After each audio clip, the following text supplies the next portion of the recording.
Bonjour, aujourd'hui dans les studios de RLP, Radio Livre en Périgord, nous sommes 3.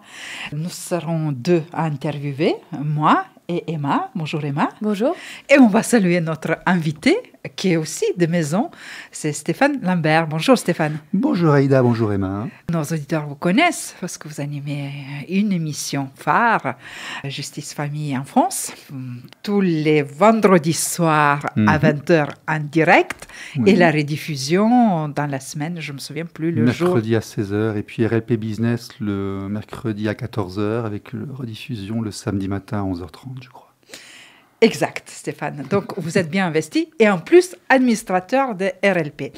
Ça, c'est concernant notre maison, notre radio. Mais aujourd'hui, vous êtes notre invité parce que vous, Stéphane, vous avez participé dans 2 élections qui ont secoué toute la France dernièrement, les élections européennes et ensuite élections législatives. On voulait savoir un petit peu pourquoi et comment vous, comme un citoyen qu'on vous connaissez, on vous croisez tous les jours, un jour, vous devenez un candidat aux élections européennes et ensuite aux élections législatives.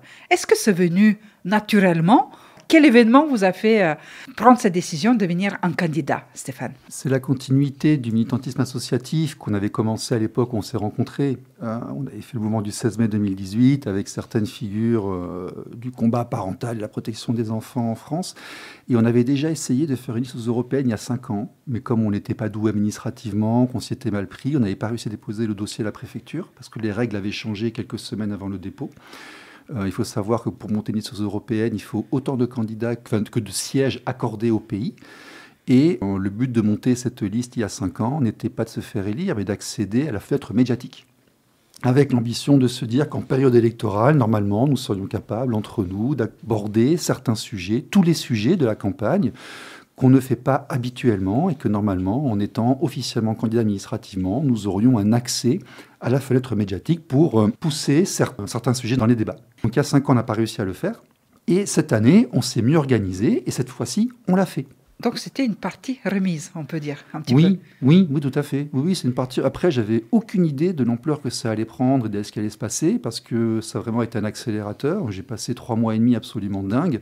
Enfin, on travaillait dessus depuis septembre. On a mis en place la communication, les visuels, le contenu. On a rédigé un programme de propositions.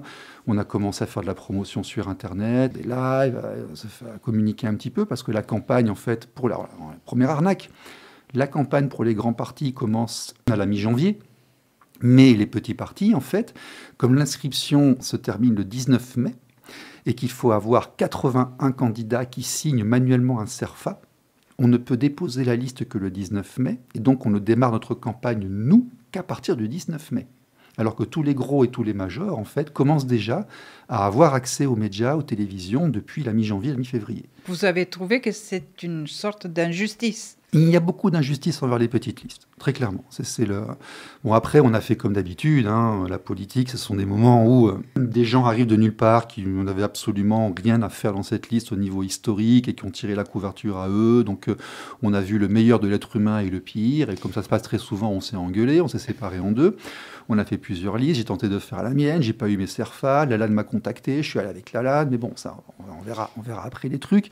Mais encore une fois, le but du jeu, c'était de faire de la communication. Et on s'est rendu compte que, surtout pour les européennes, 98% du temps de parole a été tenu par les 3 plus grandes listes au niveau des médias et que nous, on n'avait aucun accès. Mais que ce soit Défendre les enfants ou que ce soit France Libre de Francis Lalanne. Moi, je sais que quand Francis m'a contacté, Francis, c'est un musicien qui a une certaine renommée, que j'avais déjà croisé sur Internet dans des conférences pour l'enfance. Francis me dit, écoute, viens, tu prends la protection de l'enfance au niveau de France Libre, et puis j'y vais. Je le crois crédible. En plus, il n'a rien à gagner personnellement par rapport à ça. Et comme il a de la renommée, je m'attends à avoir une exposition. Tu vois, le calcul il est aussi simple que ça. C'est-à-dire que ayant fait une scission avec la première liste, ne pouvant plus être candidat, j'ai une personne assez renommée qui est proche de mes convictions sur ma thématique, Je ne prends pas forcément toute la thématique de France Libre, hein, parce que on n'était pas dans une logique d'élection, on n'était pas là pour se faire élire. Encore une fois, on était là pour porter un discours qui est la continuité de ce qu'on fait à RLP depuis 4 ans. Tu as bien vu ce qu'on fait, qui est assez intellectuel, où on interroge des experts, des docteurs, ce genre de choses. Enfin, dans les médias, très souvent, c'est abordé avec des raisonnements de 5 secondes, des phrases toutes faites, des préjugés. Non, on voulait mettre le dossier de la famille, des séparations, de l'égalité homme-femme dans les séparations familiales, de la protection de l'enfance, dans la campagne électorale. Le point de départ était ça. Et malgré le fait que nous, on se soit vraiment polarisé sur une thématique et qu'on soit avec des personnes médiatiques, en fait, on n'a eu aucun, mais je dis bien aucun écho durant les européennes dans les médias. Excuse-moi, Stéphane, avant qu'on parle des chemins sinueux que cette aventure a prises, est-ce qu'on peut revenir d'abord sur le fait que, initialement, c'est des initiatives associatives qui ont pris une forme, qui ont voulu aller plus loin dans les débats et qui donc a voulu s'inscrire à ces élections. Et alors, à partir de ce moment-là, qu'est-ce qui se passe ? C'est un parcours administratif, mais c'est un parcours de communication. Combien de personnes étiez-vous dans ce groupe ? Comment ça s'organise ? Ça s'articule ? Est-ce que vous aviez déjà des expériences ? Comment on fait ? Déjà, il y a un manuel du candidat qui arrive, qui est publié par le gouvernement, qui est un PDF de plusieurs dizaines de pages. Donc déjà, on le lit.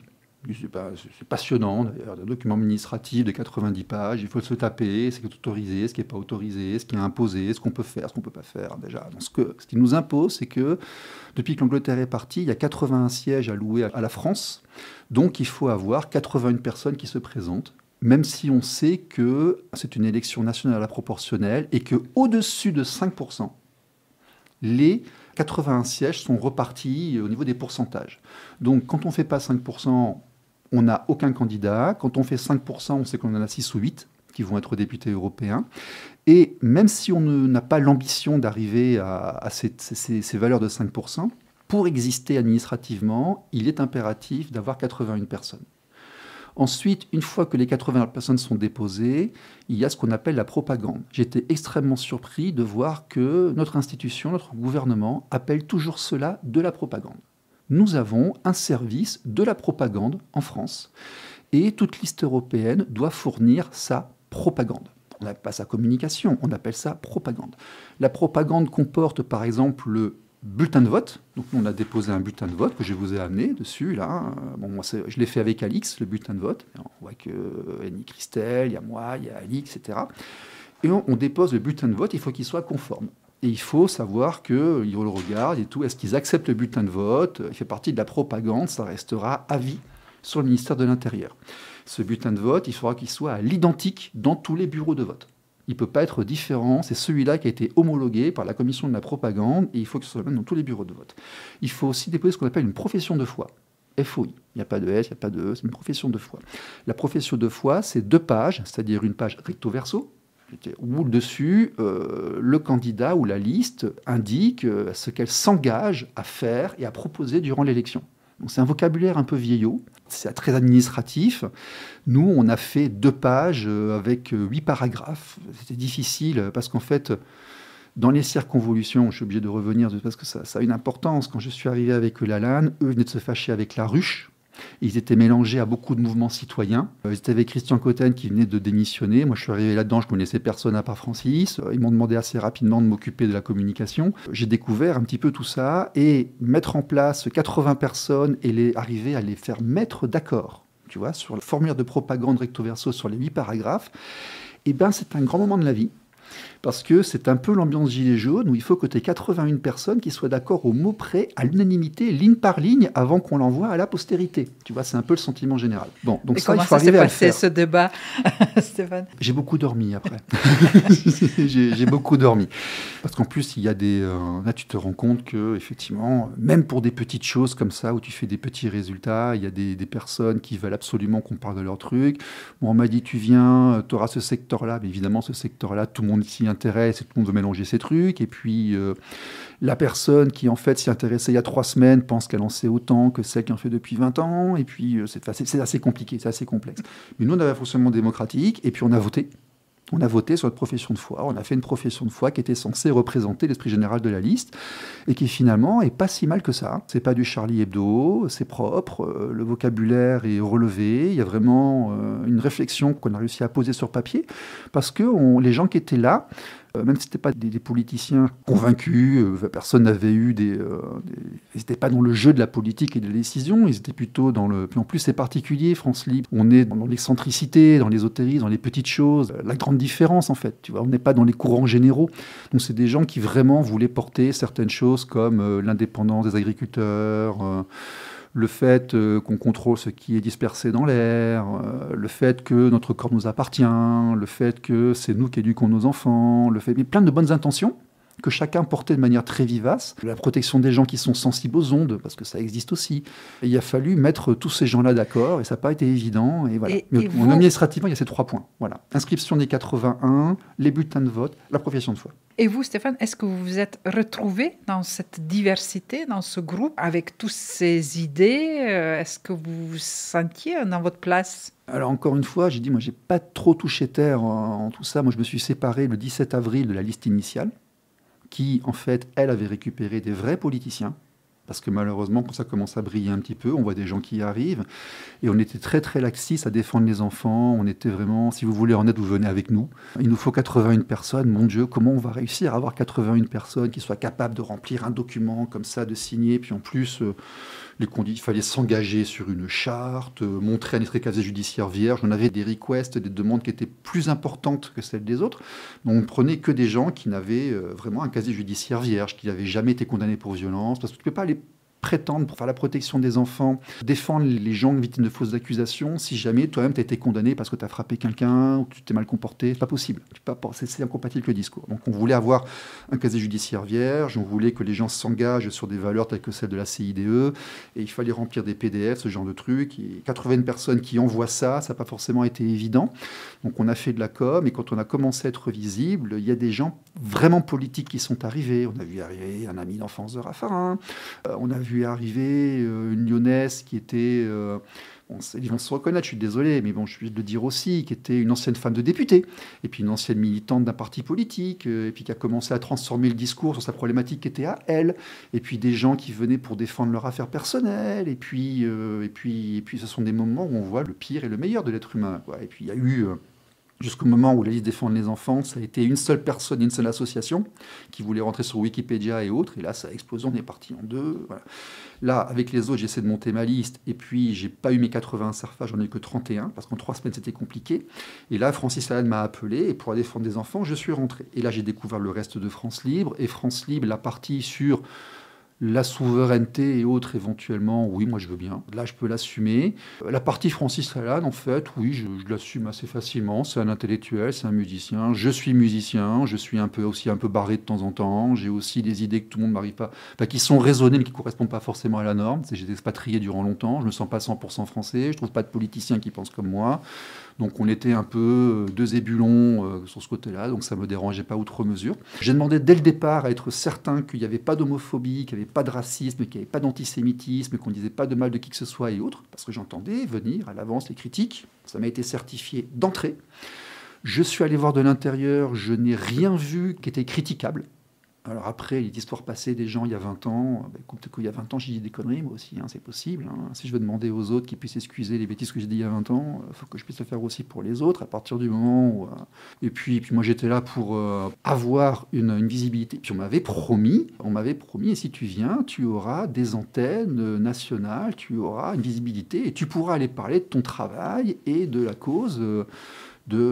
justement la difficulté qu'on a depuis 5 à 6 ans de faire passer des projets de loi pour la gestion des conflits, pour la numérisation de la justice, pour l'accélération du temps judiciaire, pour qu'on n'ait plus l'impression, dès que nos enfants ont un problème, ou que nous on a un problème, qu'on rentre dans un centre du Moyen-Âge, tu vois, mais qu'on ait quelque chose de moderne.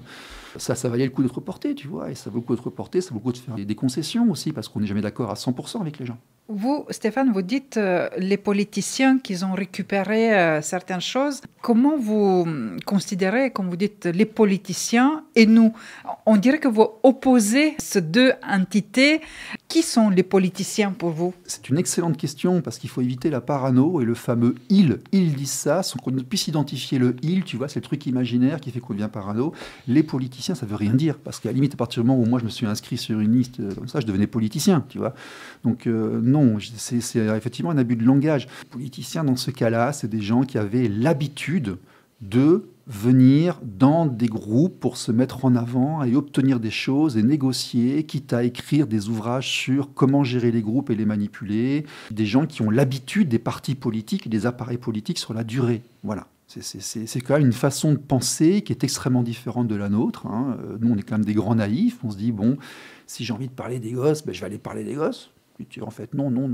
Si tu regardes bien, c'est beaucoup plus complexe que ça. Et une PPL, elle met 10 à 15 ans, une proposition parlementaire de loi, mais 10 à 15 ans à émerger. Et tu comprends pourquoi quand tu regardes comment ça fonctionne à l'intérieur. Deuxième chose que ce que vous avez dit, ils m'ont promis, ils m'ont donné l'espoir, ils m'ont accepté comme je suis. Et finalement, en réalité, est-ce que tout s'est passé comme c'était promis? Alors, ça a été extrêmement intense. Encore une fois, je dis, moi, je suis arrivé là-dedans. Le directeur de campagne a démissionné le mercredi. Le jeudi, ils m'ont dit, bon, Stéphane, on a un problème avec la graphiste, tout ça. Est-ce que tu peux nous aider à mettre en place profession de foi, l'affiche nationale? On a fait une belle affiche nationale.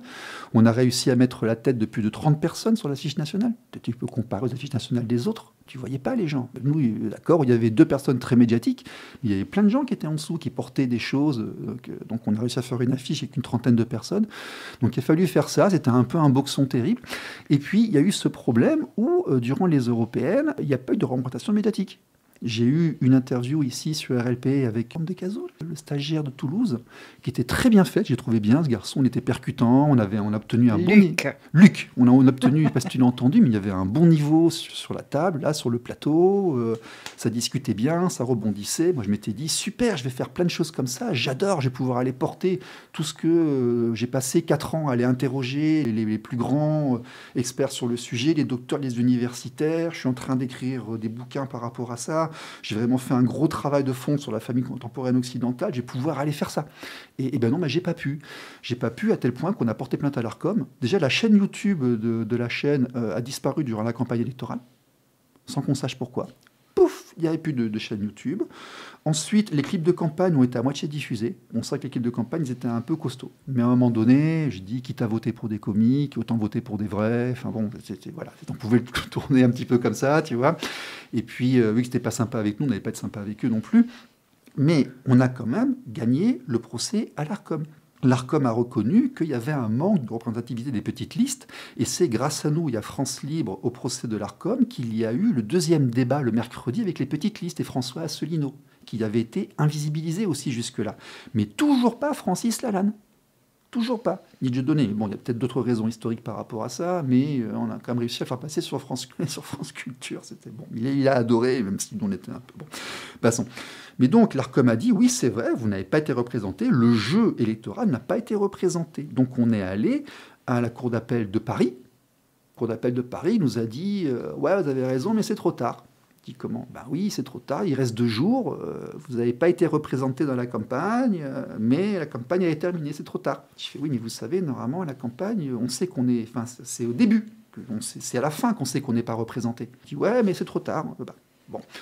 Alors, Conseil d'État et Conseil constitutionnel, on met 3 points en avant, on a gagné à l'Arcom, tout ça et tout, le Conseil d'État, Conseil constitutionnel, on pose 3 points, ils répondent sur 1, allez vous faire voir. Donc on est parti à la CEDH, là, pour aller un petit peu, en se disant qu'il est quand même pas normal qu'avec les personnalités qu'on est, on avait quand même sur la liste, sur les 80 personnes qu'on avait, il y a quand même pas mal de gens qui ont écrit des bouquins, des gens qui ont été médiatisés.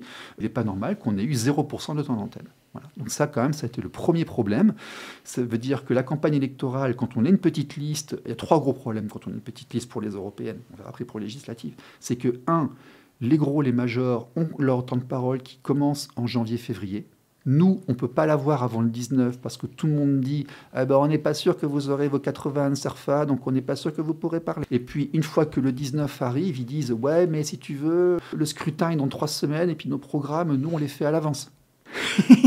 Donc on n'a plus de place. Et puis, vous, on ne vous aime pas, on ne vous passe pas. Et puis d'ailleurs, vous avez fait 0,2%. Donc c'est bien qu'on a eu raison de ne pas vous passer, parce que vraiment, c'est proportionnel par rapport à votre résultat. Je dis, oui, mais enfin, les amis... Bon. Donc ça, c'est quand même un très gros problème.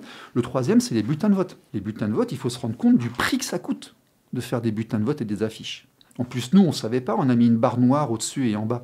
Ce qui veut dire que quand les gens ils l'imprimaient sur leur imprimante, ils avaient une marge blanche qui se rajoutait. Donc, c'était plus exactement celui qui était accepté par le ministère. Tu vois, il y a des choses comme ça qu'on ne sait pas.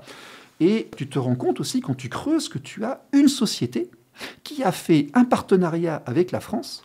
Et donc, il faut donner avec cet imprimeur, qui est quand même assez cher, tu vois, payer les bulletins de vote à cet imprimeur qui s'est déjà arrangé avec le ministère de l'Intérieur, qui va dispatcher tous les bulletins de vote et toutes les affiches aux divers bureaux de vote. Moi, je dis qu'il y a beaucoup de choses à faire sur le traçage de l'argent dans ce pays. Mais bon, ça c'est encore un autre débat.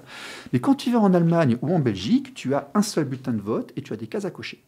Et ça résout le problème, parce que nous, on demandait aux gens d'imprimer leur bulletin de vote, mais ça, c'est une chimère, ça ne marche pas. Moi, j'ai bien vu, j'ai mis 50 balles de ma poche, là, et puis j'en ai mis à Périgueux, à Trélissac, etc. Et j'en ai pas mis à Chamiers. On a eu quelques votes à Périgueux, on n'a pas eu à Chamiers. Bon, je veux dire, il y a 2 km d'écart, donc le fait de ne pas avoir de bulletin de vote dans le bureau de vote a une incidence. Et il est bien marqué que dans la mairie, ils ne peuvent pas t'aider à imprimer le bulletin de vote. Déjà, il y a une discrimination si tu n'es pas capable d'imprimer 35 millions ou 40 millions de bulletins de vote, n'existe pas. Ça fait quand même beaucoup de discrimination. Donc, et c'est payé par la partie pour... C'est au parti politique de payer ça. Si on parle d'autre côté financier, combien ça coûte ces choses-là pour chaque candidat? Combien ça vous a coûté, Stéphane? Alors, encore une fois, c'est pas pareil, parce que les européennes, c'est une liste, et les législatives, c'est individuel. Voilà, c'est européenne et législative. Alors, est-ce que vous pouvez nous dire combien ça vous a coûté? Moi, pour l'instant, pas grand-chose. À part mon temps de travail, beaucoup d'énergie, des amis et des ennemis. Mais France Libre n'est pas un parti politique, c'est une association. Pour monter un parti politique, il faut avoir plusieurs dizaines de candidats qui font plus de 1% législative, et là, on crée le parti politique. Il y a une démarche qui s'est faite, là, pour créer un parti politique et le comité de soutien. Alors, je vais être président du comité de soutien, d'ailleurs, et je vais être secrétaire du parti politique. Ils vont être déposés à Périgueux. Comme ça, ils ont voulu nous embêter. On va y aller jusqu'au fond. Hein. Moi, j'aime bien, comme ça, il n'y a pas de souci, ça me nourrit un peu, moi, l'adversité. Mais France Libre, au départ, on a demandé aux gens d'imprimer leur bulletin de vote, et on a dit aux gens localement d'aller imprimer les affiches et de les poster eux-mêmes. Moi, ils m'ont donné un petit budget, là, sur les européennes. Je suis allé poster. C'est moi qui suis allé coller les affiches pour les législatives. Mais vraiment, c'était nous, c'était les gens, les militants qui dépensaient leur argent. Vraiment un investissement personnel. à fond. France Libre n'avait pas d'argent. Voilà. Après, je sais que Dieudonné, il a mis de l'argent. Francis, il a donné de l'argent un petit peu sur ci ou sur ça. On a fait une cagnotte en ligne, un PayPal. Mais on ne peut pas comparer ça avec un parti politique établi qui met 1 million, 2 millions sur la table. On voit, Stéphane, que vous avez beaucoup de choses à nous raconter. Et le temps est précieux. Oui, mais on a combien de temps d'ailleurs? Il nous reste à peine 7 minutes. Vous, personnellement, comment vous êtes sorti de toute cette expérience? Qu'est-ce que ça vous a apporté personnellement? De voir de l'intérieur, de voir que déjà, la différence entre une élection locale et puis une élection nationale, alors les législatives, au niveau administratif, ça veut dire s'inscrire à la préfecture. Là, l'élection, normalement, elle aurait dû être invalidée parce qu'une campagne, c'est 1 mois et demi. Là, on n'a eu que 3 semaines. Encore une fois, discrimination. Tu vois, grenade dégoupillée le dimanche soir, ça veut dire qu'on a 1 semaine pour présenter des candidats à la préfecture. Ça veut dire qu'on a 8 à 9 jours pour présenter, encore une fois, les bulletins de vote, la profession de foi et les affiches aux imprimeurs qui ont passé un arrangement avec l'État pour distribuer dans les bureaux de vote. Autrement, il faut qu'on aille... Moi, j'ai dû faire les 53 mairies moi-même pour déposer mes bulletins de vote. Et comme je n'avais pas assez de bulletins de vote, à partir de 11h du matin, il n'y avait plus de bulletins de vote dans les bureaux, ce qui veut dire que j'étais très discriminé par rapport à ceux qui avaient pu, sur le département ici, on a imprimé 70 000, je crois. Moi, je n'ai pas pu en faire 70 000. Je ne pensais pas que les gens allaient en prendre un de chaque et les jeter, ce qui est un gâchis phénoménal. Et puis surtout, c'est pas très important les bulletins, parce qu'encore une fois, on n'avait jamais l'ambition d'être élu. L'élection locale, moi je me suis rendu compte par contre que Dordogne Libre, ils ont joué le jeu. Sud-Ouest, ils ont joué le jeu. Réussir en Périgord, ils ont joué le jeu. que le service public, encore une fois, n'a pas joué le jeu. France 3, ils m'ont pris de haut, ils m'ont quasiment insulté sans vouloir dire le nom de la personne que j'avais au téléphone. France Bleu, ils n'ont jamais publié mon interview, ils m'ont accordé aucune visibilité. Donc le service public, vraiment, ils n'en ont rien à cirer de ce genre de truc. Le privé, oui, donc j'ai quand même réussi. Les médias alternatifs, j'ai fait quand même beaucoup de caméras et autres, donc j'ai pu faire mon dossier presse et ce genre de choses. Par contre, si je me place au niveau de l'élection, très clairement, c'est verrouillé pour les raisons que je t'ai dit. Là, par exemple, tu pars aux législatives, mais imaginons que les gens qui ont fait des investissements au départ n'ont pas été remboursés d'investissements pour les européennes. Il faut qu'ils réinvestissent à nouveau pour les législatives. Ils ne peuvent pas le faire. Donc, encore une fois, tu as une limitation par l'argent qui est faite. Et le système médiatique, en fait, lui, se focus uniquement sur, je ne dirais pas qu'il y a de l'ingénierie sociale, mais tu as quand même un jeu médiatique qui est assez fort et qui a une incidence sur les gens. Moi, je suis certain que si on me met en gros plan tous les jours à la télé pour parler des enfants, tu vas voir que les autres vont commencer à en parler aussi, tu vois. Donc, ça a une incidence quelque part, ce genre de choses. Donc, c'est difficile d'exister. C'est extrêmement difficile d'exister. Et puis franchement, ça a été un grand moment aussi, hein, avec ce qui s'est passé, les appels, tout ça. Enfin, au niveau politicienne, c'est pas forcément la meilleure partie de tout ça que j'aime. Est-ce que vous référez on n'a aucune idée. Les élections dans les années à venir? Est-ce que vous se représenterez comme candidat? J'en ai aucune idée, j'en ai absolument aucune idée. Là, si tu m'avais dit il y a un an que j'irais avec Francis, Dieudonné, Sylvain Baron, Alix, Berthelot, Sylvie Bonaldi, des gens comme ça, il y en a qui ont bossé au CNRS, il y en a qui ont écrit des bouquins, Christophe, Caroline Legrand, parce qu'il y a beaucoup de gens dans l'audiovisuel. Francis a énormément de gens qui ont été artistes, musiciens, j'en ai aucune idée. Et puis quelque part, j'ai eu une exposition médiatique que je n'avais pas auparavant. Alors j'ai appris à me méfier des gens qui font, comment dirais-je, du divertissement. Par exemple, hier soir, je suis arrivé sur une petite web TV, lui il est là pour faire de l'audience et de l'effervescence, tout ça. Malheureusement, moi je suis un petit peu un intellectuel, bon, on ne fait pas de l'audience, du sensationnalisme, avec les placements abusifs et ce genre de choses. Donc il faut se méfier de la médiatisation. La médiatisation, on voit, ça rend aussi un peu les gens fous. Il faut faire attention à ça. Donc déjà en septembre, moi je vais repartir sur Famille, Justice, Enfance. On va faire une bonne petite série sur la psychologie. On va regarder, par exemple, on va prendre une liste de, de trucs psychologiques et autres, et puis on va les faire un par un.